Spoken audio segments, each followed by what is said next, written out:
Ajay music recording studio Bargadwa.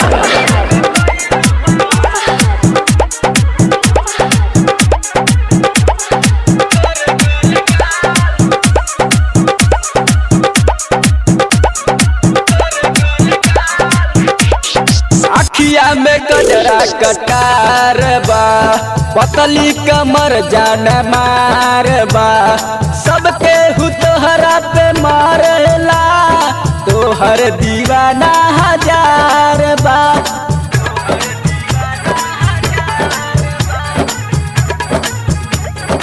ए हो सुना ना, अखिया में गजरा कटार बा, पतली कमर जान मार बा, सबके तोहरा पे मारेला, तोहर दीवाना हजार बा।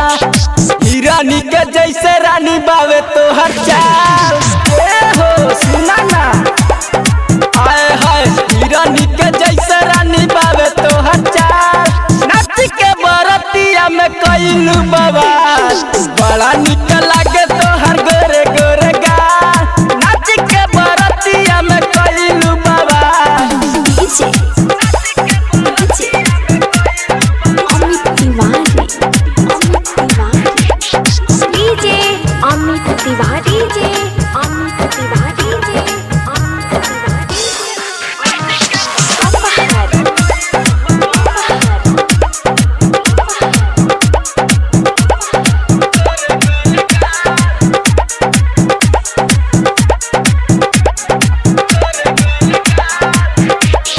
जवना जिला में तू जालू हो, वही जही फेमस हो जालू हो।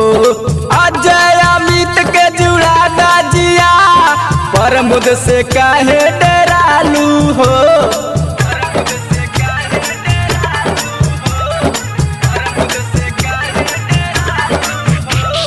जवना जिला में तू जालू हो, वही जही फेमस हो जालू हो।